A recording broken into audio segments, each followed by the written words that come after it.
Good evening, everybody, and welcome to Carving It Up Live right here on Facebook Live, YouTube, and Twitter. I'm Bryson Carver. NBA playoffs started this weekend. Yes, I'm wearing my We Believe Warriors jersey. Yes, I had my heart broke on Friday. Thanks to Ja Morant, Dylan Brooks, and those dudes on the Memphis Grizzlies who showed up again last night against the Utah Jazz, albeit without Donovan Mitchell, but that one hurts. Anyways, I'm going to also get into Phil Mickelson later on the show, his historic win. I don't talk golf much on my show, but what he did yesterday, oldest of all time to win a major, did it at the PGA Championships yesterday. I'm going to discuss him in a little bit. Also, Julio Jones officially wants out of Atlanta. We heard him say it live on air on, I think I was Undisputed earlier this morning. So a lot to get into today. But first, got to start with the defending champs, Los Angeles Lakers. Played a game one against the Phoenix Suns yesterday. Going into the series, I had Lakers in 6, and I'm still sticking to it. But last night it wasn't really last night, it was last afternoon. I wouldn't say it was a bad performance. It was an underwhelming performance, let's put it that way. And considering how the Lakers played against Golden State in the play-in game on Wednesday, I don't think game one should be all that shocking. Obviously, I've been hearing, is it panic time for the Lakers? And I hate this narrative. If you lose game one, you're screwed. No, you lost game one on the road. You obviously didn't play your best. If the Lakers have played their best game, Phoenix didn't, and they still won game one, okay, there might be I'd still take the Lakers, but there'd be a little concern there. Lakers didn't play well. LeBron had gone off to a good start, but really cooled off in the second half. But I want to talk about specifically Anthony Davis. Now, Anthony Davis, social media did their thing yesterday. They gave him a nickname, as social media does. So, we call Paul George on this show Pandemic P. That's because he gave himself the nickname Playoff P years ago when he was with the Oklahoma City Thunder.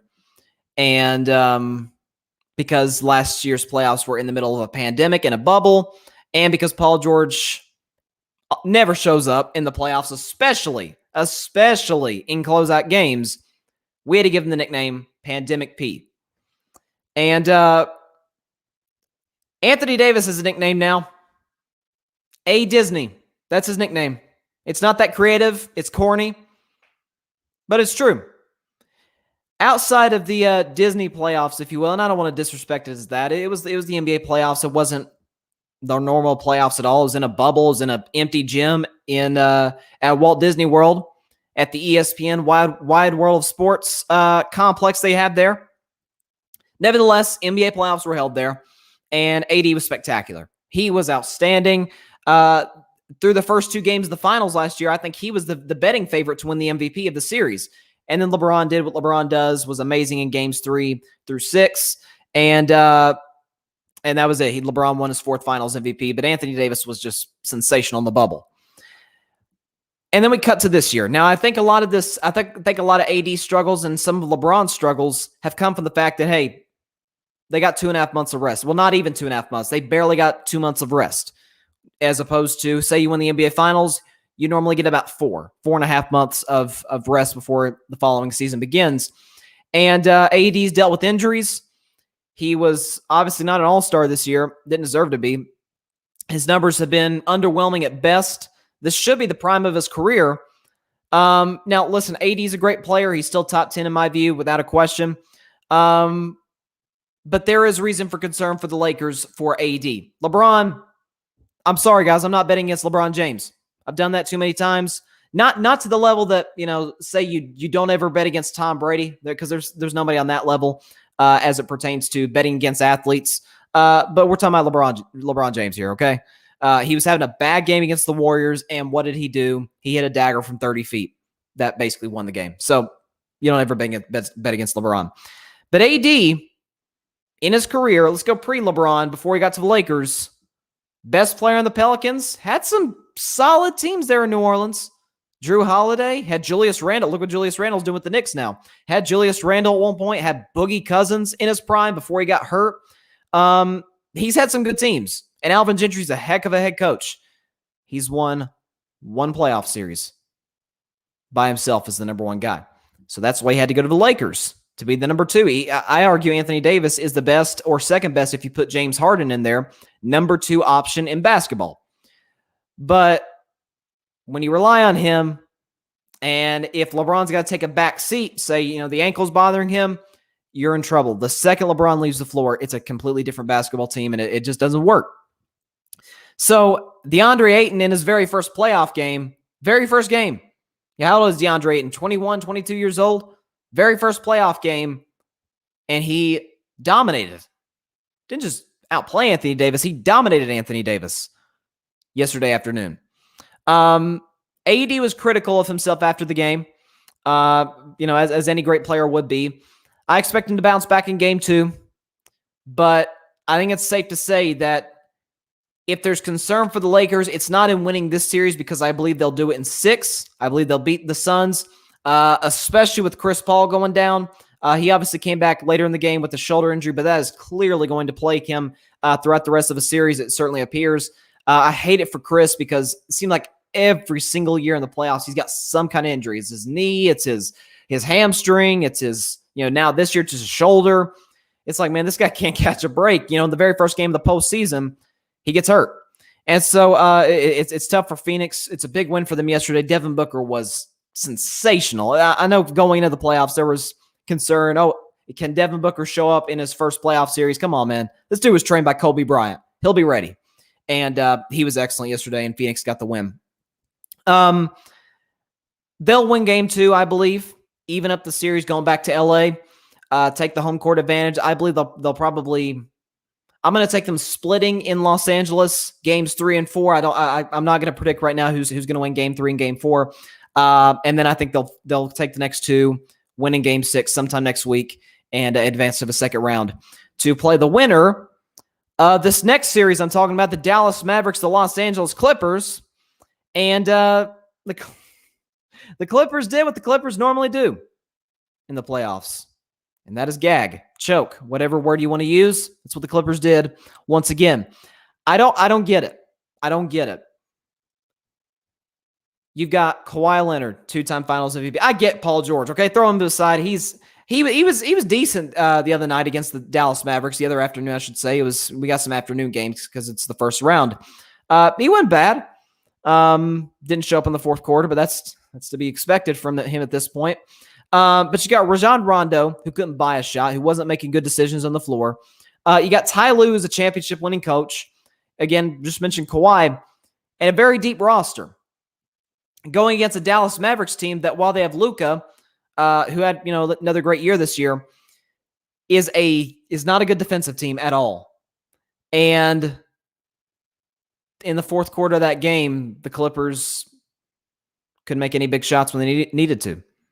I talked about the stat last week that in all of basketball, not among playoff teams, not among the Western Conference, no, in all basketball, all 30 teams that are in the NBA, and over half of them make the playoffs, 16. The LA Clippers are the second worst team in basketball. The only team that is worse is the worst team in basketball, the Houston Rockets. The Clippers are the second worst team in basketball in what they call clutch minutes, which I believe is the last 2 minutes of a game when the score is within 5. The Clippers are the second worst team in the NBA, and it's been something they dealt with all year. I remember a game earlier this season against Milwaukee where they really struggled to get a shot, to get a stop against the Bucks. And Saturday against the Dallas Mavericks, more of the same. Kawhi's a great player. We all know he does not have what you would call the clutch gene. Don't give me game 7 against the Sixers. We talk about lucky shots. I talk about LeBron. LeBron's shot was not lucky. That's his normal shooting motion. He shot from 30 feet. LeBron's made threes deeper than that, stepping barely across half court. He's made those in the past. I've seen LeBron hit those shots before. That wasn't a lucky shot. Kawhi shot in game 7 against Philly 2 years ago. It bounced 4 times before going in. I think Kawhi, that was not his original intention. I could be crazy. Maybe Kawhi practices some weird shots in the gym at times, but I'm pretty sure he didn't shoot that with the intention of it bouncing 4 times and going in. He shot it thinking it was going to be nothing but net, as Kawhi normally does. So throw that aside. Not exactly known as a clutch player. We all know Paul George is not known as a clutch player. And what you're seeing right now is the Dallas Mavericks saying, oh, okay, you tanked the last 2 games of the season to make sure you avoided the Lakers until the Western Conference Finals if you get there, which, by the way, they've never done in their history. And what Dallas is saying is, okay. We can make the argument that if Porzingis is healthy in that series last year, we took y'all 6 without Porzingis. And Paul George doing that series went 6 games last year in a bubble. We're going to have home court advantage in games 3 and 4. Regardless of the outcome of game 2, Dallas has the advantage in the series. They got home court advantage. And so you're looking at a young Luka Doncic, who this is not his first playoff run. This is his second. It's the only team he knows in the playoffs is the Clippers. They've got Porzingis. Can he stay healthy a full series? Man, that's always up in the air, whether he's healthy or not. You got a team that's not great defensively, but all Dallas has to do, and I'm sure Rick Carlisle, one of the best coaches in the league, has told them this, keep it close. Keep the game close for 3 quarters. We get into the 4th quarter, and they fold. They completely fold like a lawn chair in the final minutes of close games. Not even playoff games, regular season games, they fold. When the games, let's be honest, mean virtually nothing. We all know the playoffs is a different story, and Dallas exposed the Clippers once again as a team that is not good in the final minutes of games.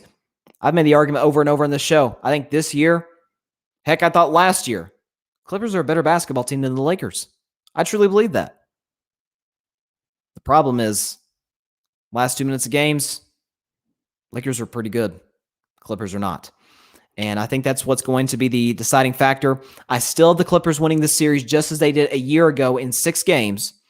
But I think when you've got a team that clearly fears the Lakers, that is clearly obsessed with the Lakers, that feels like, that's the path to a title, which in all likelihood it probably will be, because I think the Lakers will beat the Phoenix Suns and eliminate either Portland or Denver. But of course, then again, Portland.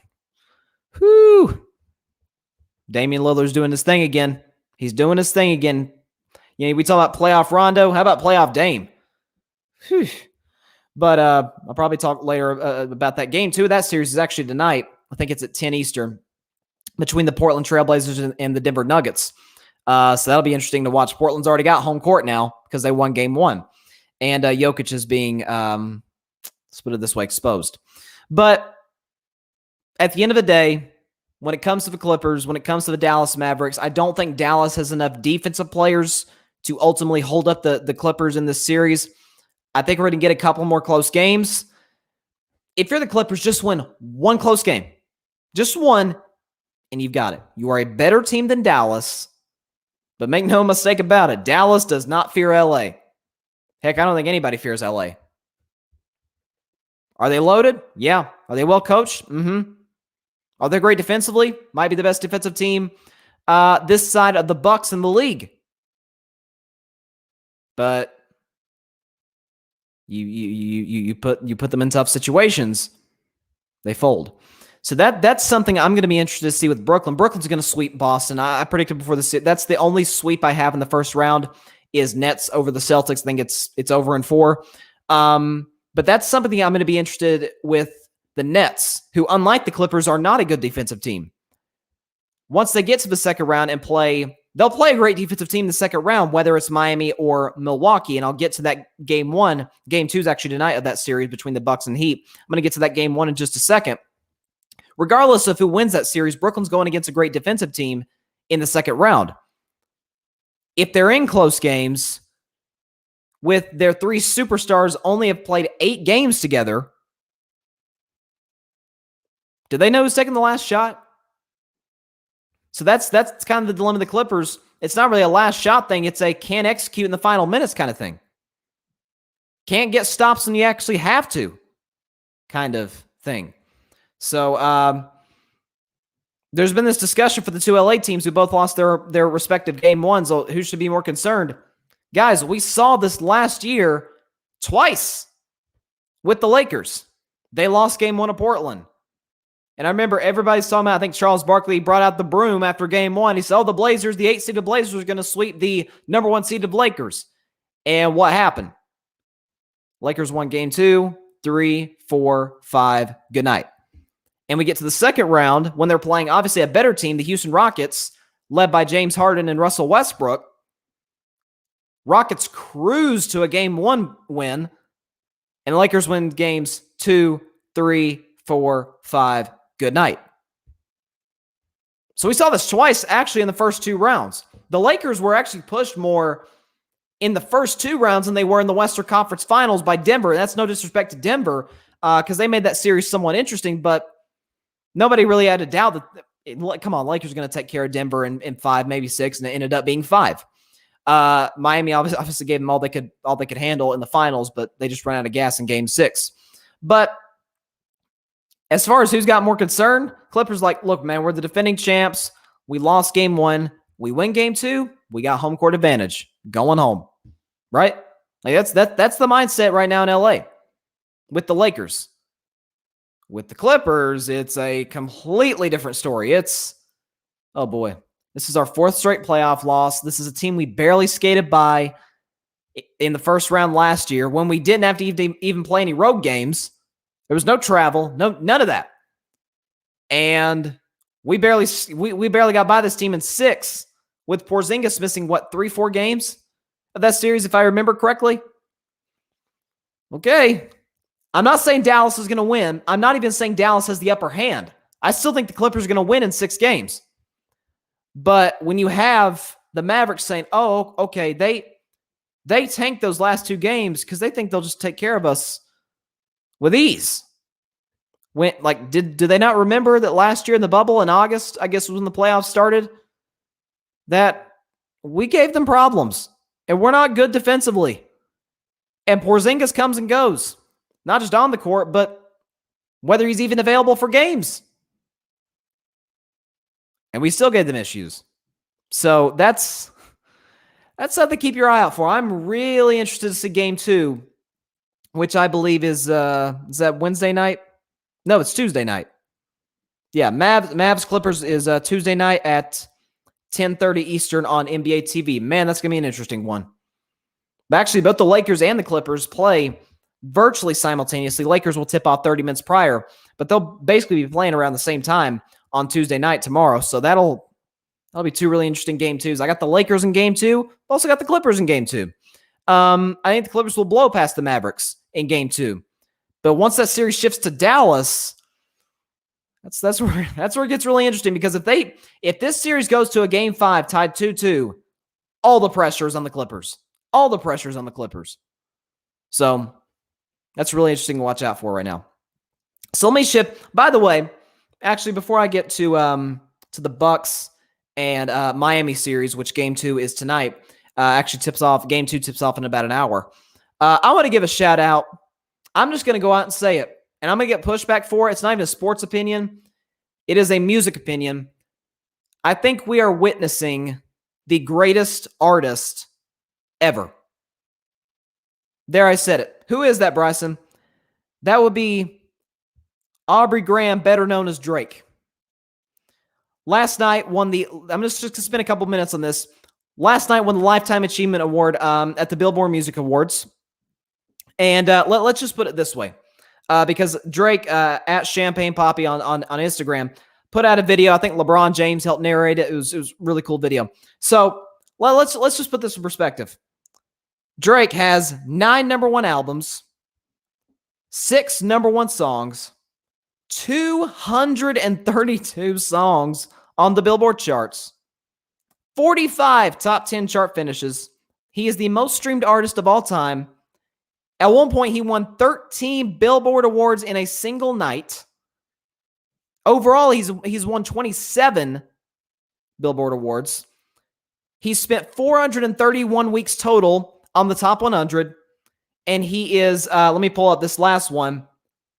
He's spent more weeks on the top 100, the Hot 100, than some people, maybe you've heard of them, Elton John, Stevie Wonder, Elvis, and the king himself, Michael Jackson.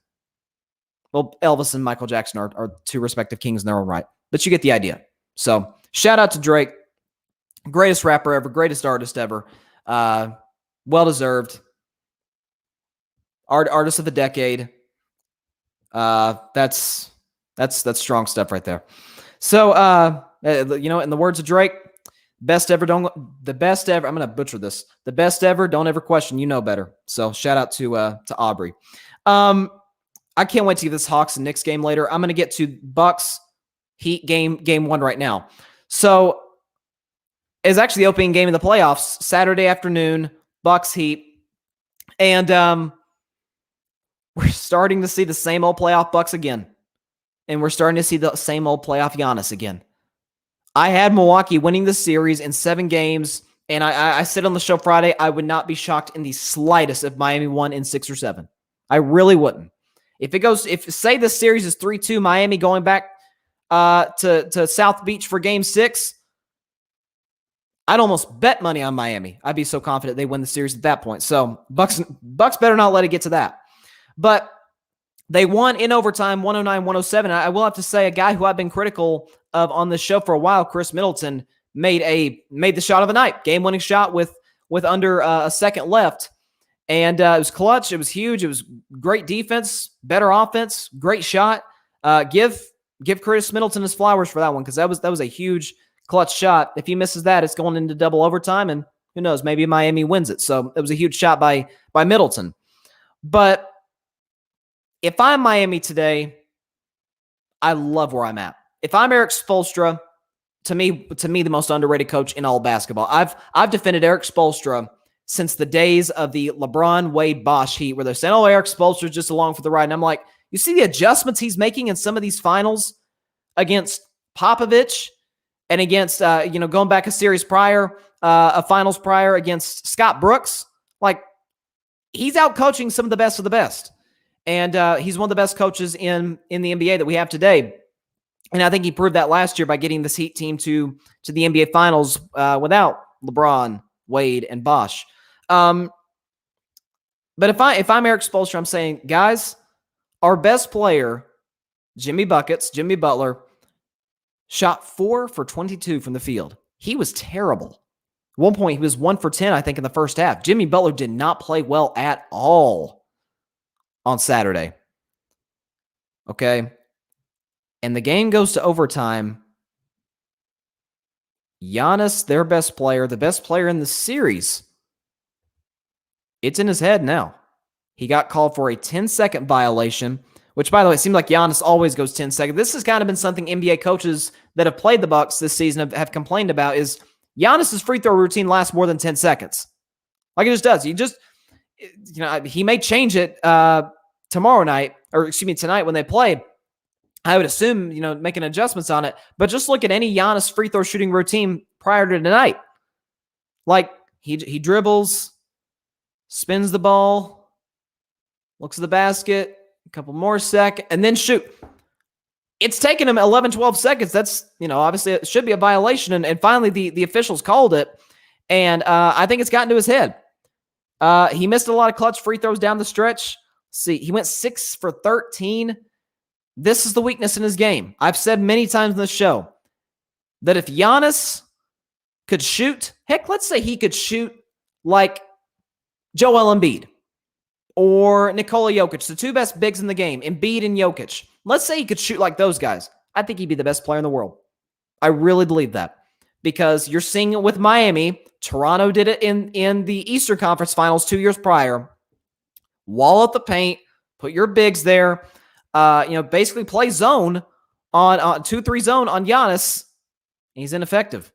He's completely ineffective. And he's always had good shooters around him. Middleton, Holiday, PJ Tucker, Bobby Portis, DiVincenzo can knock down the three. And that's partly why Giannis's assist numbers have been, I feel like, an underrated part of his game.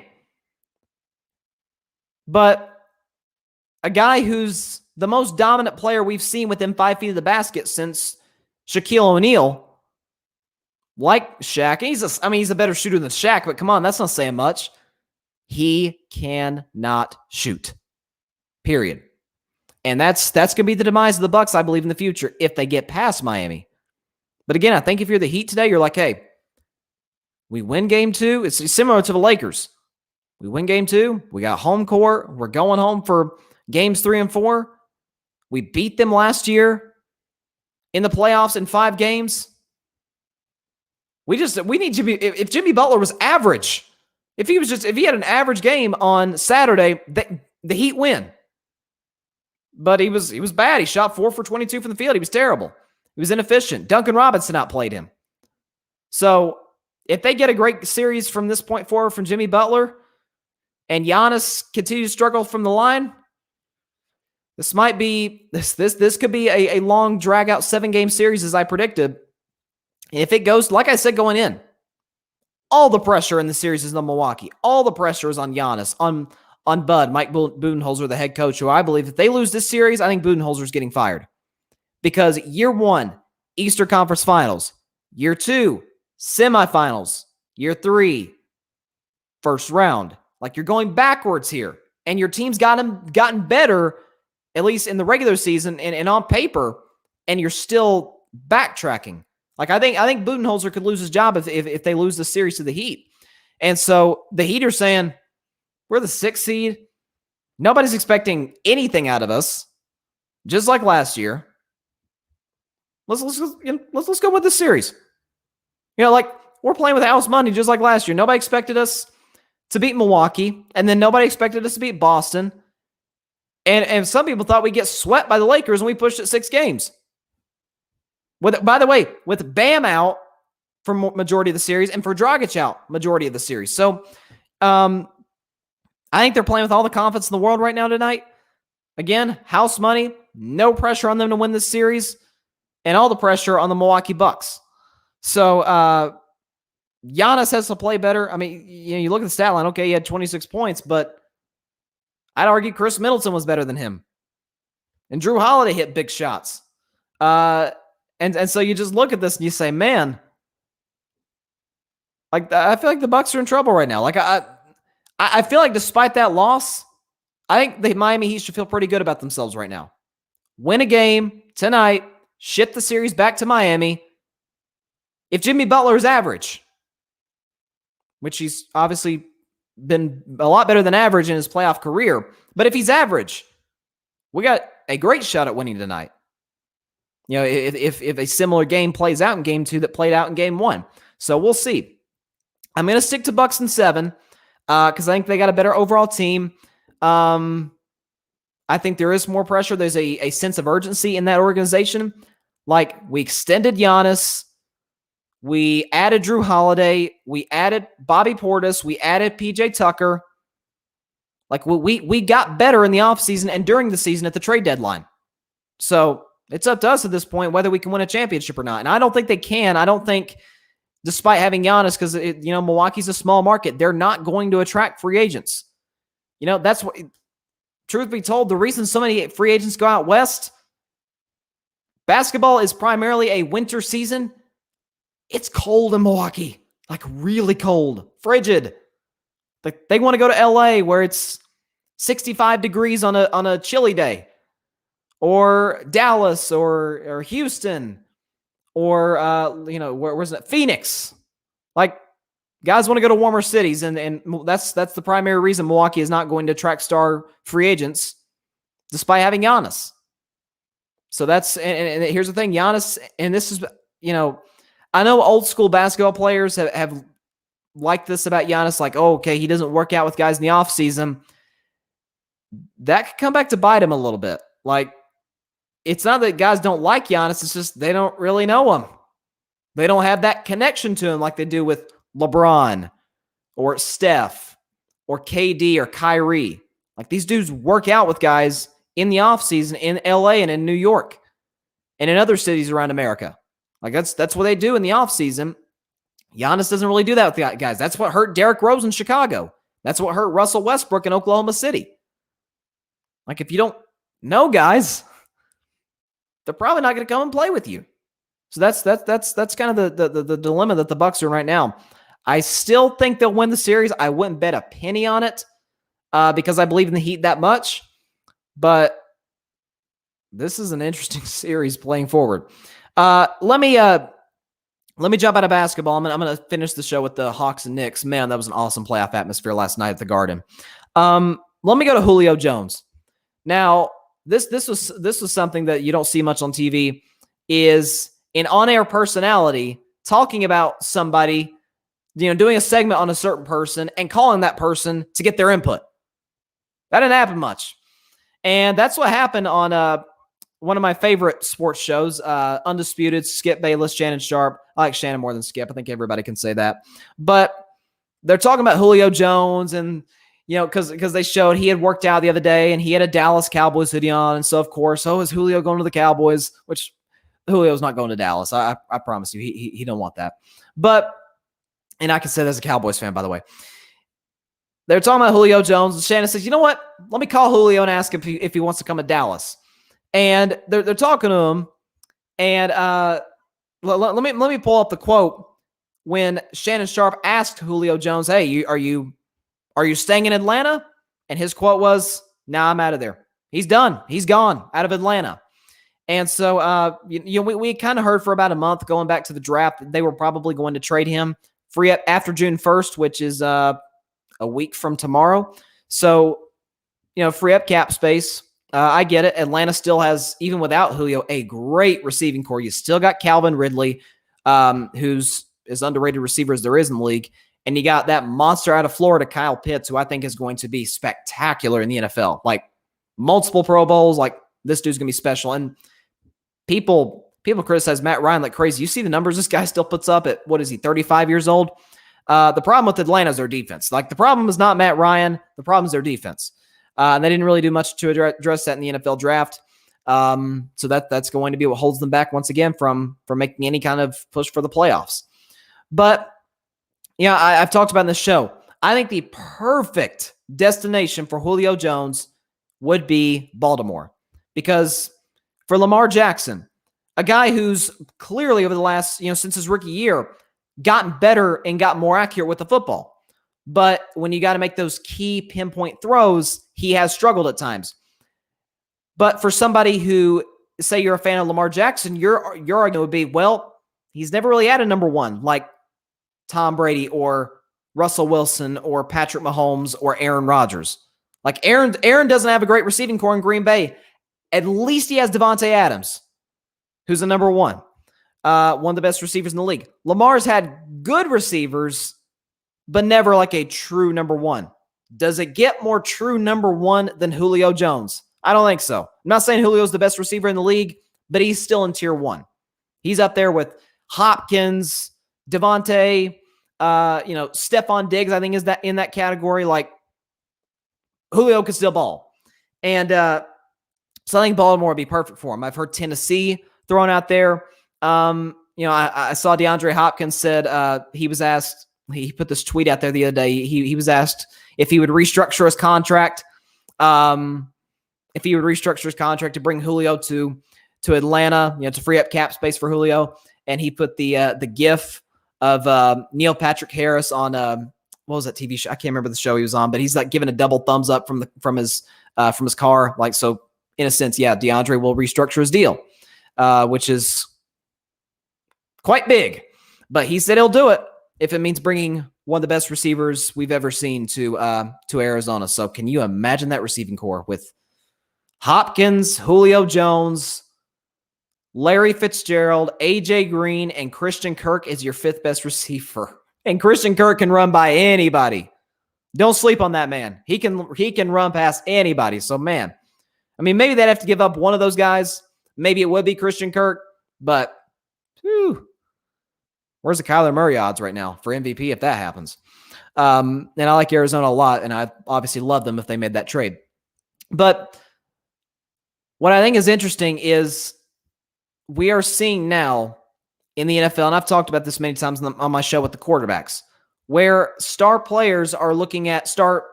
the NBA and saying, hold on, I don't have to spend my whole career in an organization that's not going to win. Like, I can make the most out of my career, maximize the most out of what I've got. And again, Julio can still play. Does he have injury issues? He does. But when he's on the field, he's a nightmare. And so if you're a star player, which obviously Julio is, if you're a star quarterback, Aaron Rodgers, Russell Wilson, Deshaun Watson, and you're looking and you're like, okay, this isn't ideal where I'm at. And you look at Tom Brady, who left a situation in New England that was far from ideal, an organization that would not pay anything for anybody, a receiving corps that was the worst in football, an offensive line that was getting older, a non-existent running game, in a division that was getting increasingly tougher with the rise of the Buffalo Bills and, to a lesser degree, the Miami Dolphins. Brady's like, let me go somewhere where they're actually going to put help around me. They're going to give me receivers. And he goes to Tampa Bay Bucks, and we obviously all know what happened from that point. Brady's holding the good old Lombardi at the end of the year, like as he's done 6 times prior to last February.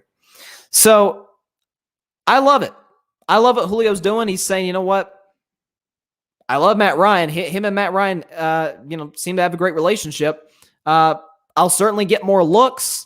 I'll probably have more yards with Calvin Ridley and with Kyle Pitts because they can't double me or they're going to let those two guys go crazy. But he's saying, but we got to score 35 points to even have a chance because our defense is arguably the worst in football, up there with the Cowboys and with the Raiders. It's bad. And so he's saying, let me go to a situation where if I got to take less money, maybe I do, but we can win. Like I was in the Super Bowl a few years ago. And what cost them the game? Their defense. So that's something I think you got to pay attention to with these star players in the NFL. They're like, you know what? I want to win.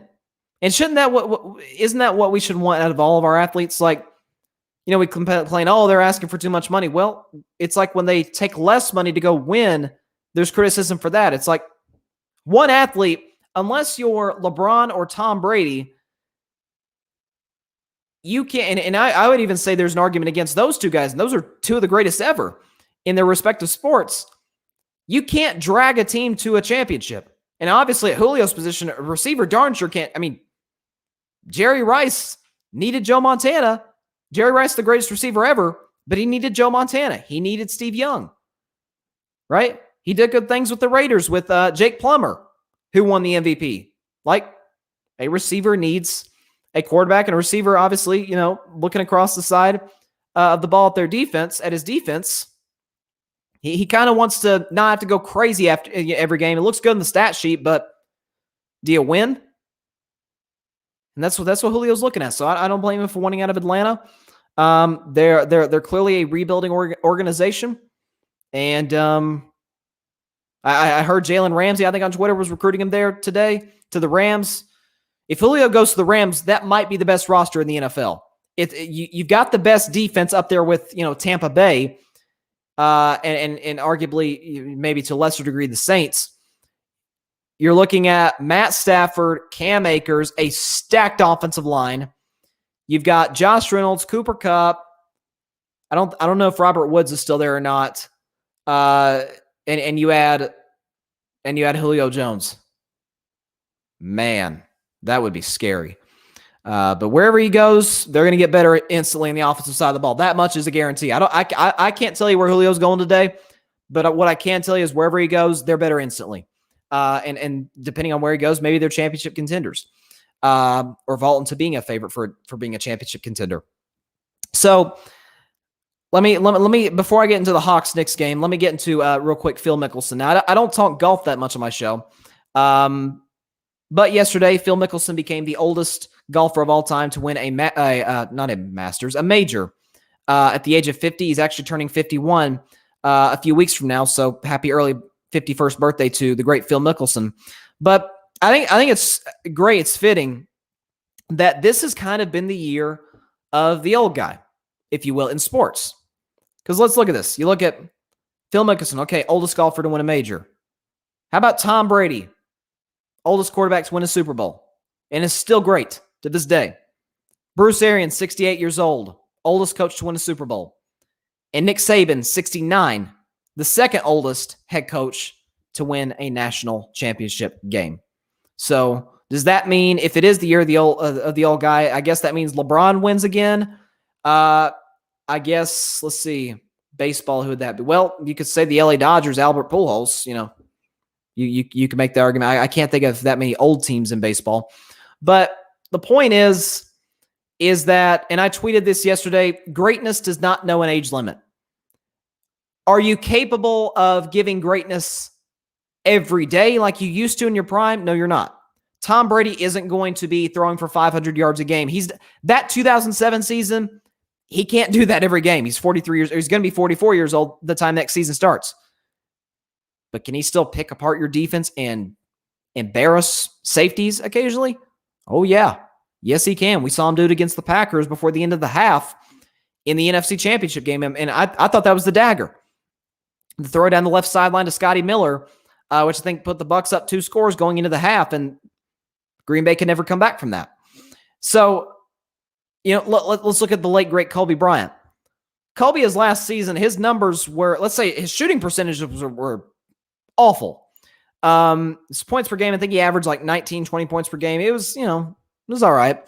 Not bad by any stretch, but it took him a lot of shots to get there.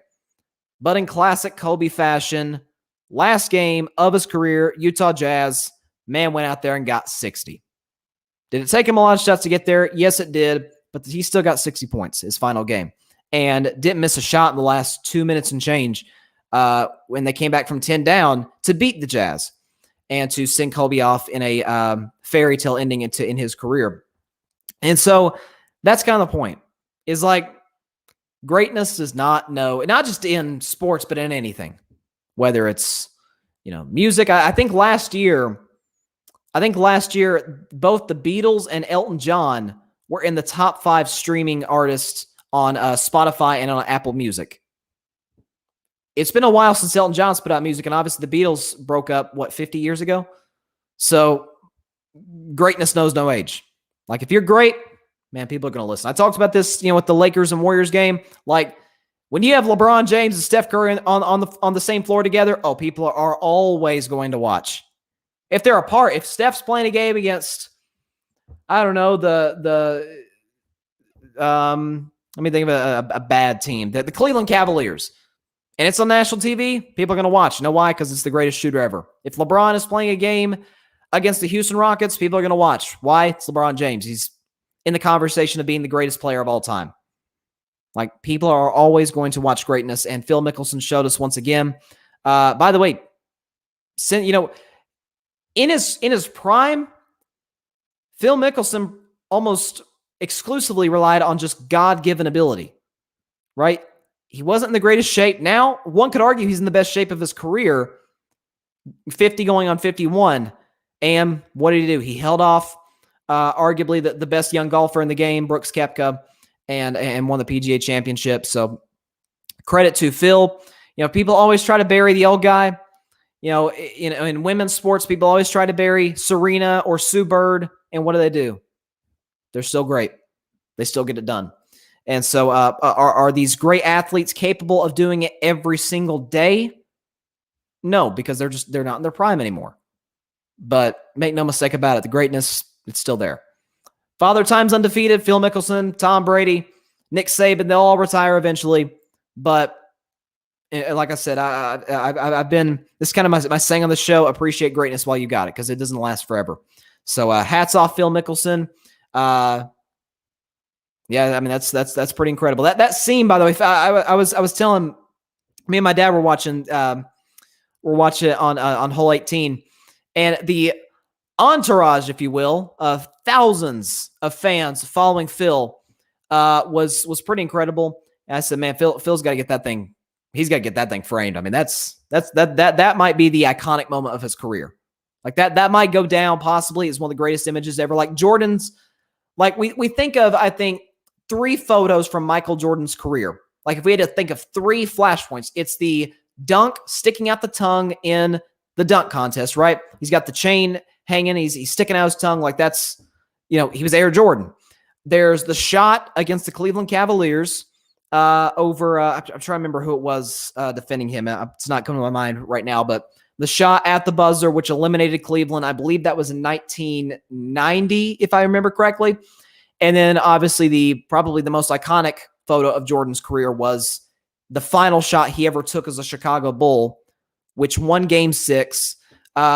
Somebody pointed out during the Last Dance last year, but that when he's taken the shot, he won a 6th championship. The clock is showing 6.6, and there's a kid somewhere in the arena that's caught in the photo holding up 6 fingers because he knew, oh yeah, he's doing it to us again.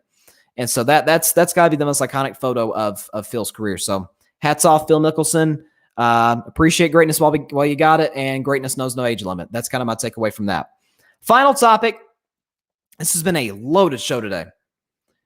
You've got the Atlanta Hawks, New York Knicks. Now, going in, I had the Knicks in 5 games. And that was no disrespect to Atlanta, to Trae Young.